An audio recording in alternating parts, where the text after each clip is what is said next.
Нарын шаарындагы номер 4 Эсенгул Ибраев атындагы орто мектебинин көркөм сүрөт сабагынын окутуучусу Өмүров Айбек Нарынбекович.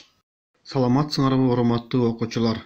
Бүгүнкү кружоктогу сабагыбыздын темасы сүрөт тартууда перспектива ыкмасын кантип колдонуу боюнча болмокчу.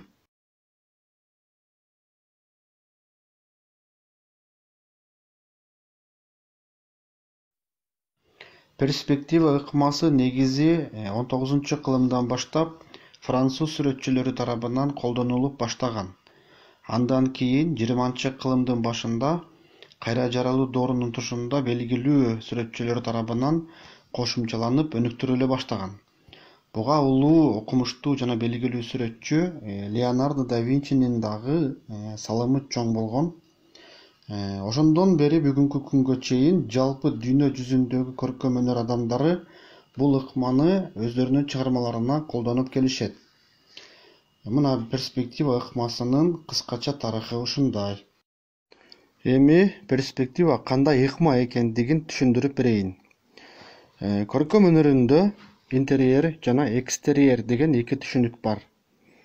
Мисалы экстерьер деп үйлөрдүн же чоң имараттардын тышкы көрүнүшүн сүрөттөп тарта турган болсок, муну экстерьер деп айтабыз. Мына бул силер көрүп турган сүрөт экстерьер, перспектива ыкмасын колдонуп чийилген. Байкалгандай эле бир чекиттин жардамы менен үйлөрдү тартып түшүргөн. Ошондой эле машиналар жүрүүчү жолдорду же болбосо көпүрөлөрдү, көчөлөрдү карай турган болсок, канчалык алыстаган сайын кичирейип барып отуруп, бир чекитке барып такалгандыгын көрүүгө болот. Мына бул сүрөттө имараттын өзүн эле эмес, эшик терезелерине чейин бир чекиттин жардамы менен өз ордунда кылып, так кылып түшүргөндүгүн көрүүгө болот. Демек, бул перспектива ыкмасын колдонуп чийген деп айтсак туура болот. Эгерде ушул эле сүрөттү перспективаны колдонбой тарта турган болсок, анда үйлөр кыйшайып, же асманга учуп, терезе эшиктерине чейин кыйшайып формасын жоготуп иймек. Ал эми интерьер деген түшүнүк бул имараттын же үйлөрдүн ички көрүнүшүн сүрөттөгөн болсок, анда аны интерьер дейбиз. Мисалы, бул сүрөттө үйдүн ичиндеги бир бөлмөсү. Муну дагы перспективанын ыкмасы аркылуу чийебиз. Көрүнүп тургандай эле бир чекиттин жардамы менен комнатанын ичиндеги жайгашкан буюмдарга чейин жакшынакай кылып түшүрүп койгон. Ушул интерьер боюнча азыр силерге үйдүн ички көрүнүшүн перспектива ыкмасында чийип көргөзүп берем. Жакшылап көңүл бурабыз. Мына комнатанын ичин тартып баштайбыз. Адегенде 4 бурчтукту чийип алабыз. Андан соң 4 бурчун тегиз кылып түшүрүп алабыз, бирдей кылып. Андан соң терезесин чыгарабыз. Албетте бир чекиттин жардамы менен. Мына жакшылап карасаңар, бул жерде терезенин формасы кандай чыгып аткандыгын көрүүгө болот. Бир чекиттин жардамы менен. Айта кетчү нерсе, ушул бир чекиттин жардамы менен сызып жаткан сызыкты биринчи акырын чийип алабыз. Себеби кийин өчүргөнгө оңой болуш үчүн. Мына эми үйдүн ичкиде жайгашкан буюмдарды дагы ушул бир чекиттин жардамы аркылуу түшүрөбүз.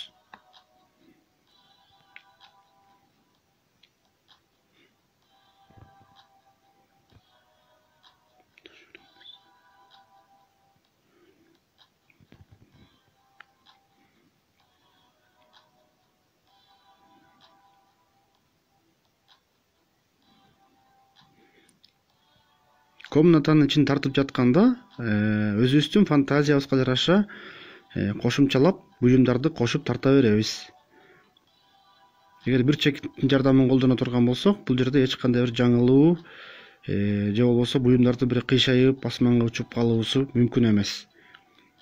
Бардыгын так ордунда жакшынакай кылып түшүрүп алууга жакшы мүмкүнчүлүк берет. Мына картинкаларды кошуп тартабыз. Комнатанын ичи көрүктүү болуш үчүн өзүбүздүн фантазиябызга жараша кооздоп кошумчабызды кошо берсек болот.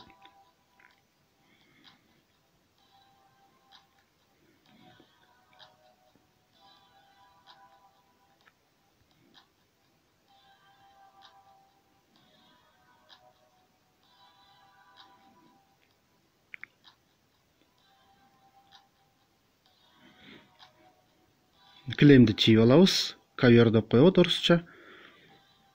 Мына муну дагы бир чекиттин жардамы менен кандай кылып түшүрүп алгандыгын көрүп атабыз.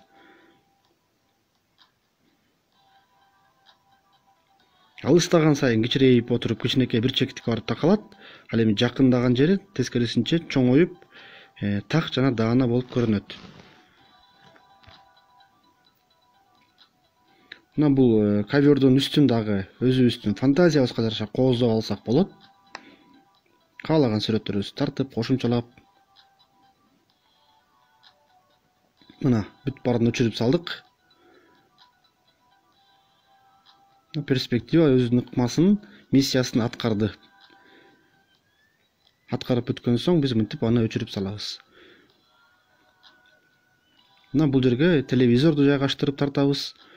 Анын алдындагы подставкасын кошуп, кыскасы өзүбүздүн фантазиябызды иштетип, каалаган буюм тайымдарыбызды кошуп, комнатанын ичин көркөмдөп чыксак болот.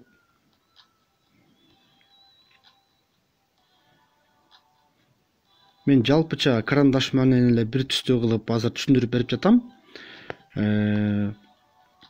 Муну цветной кылып, ар кандай түстө кылып да кошумчалап койсоңор болот. Бирок ал боюнча дагы өзүнчө сабак даярдап өтөм.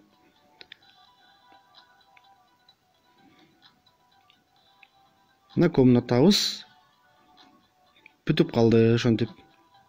Байкагандай эле, мына перспективанын жардамы менен комнатанын ички көрүнүшү жана ичиндеги жайгашкан буюмдарына чейин туура жана так өзүндөгүдөй кылып жайгаштырылып берилгендигин көрүүгө болот.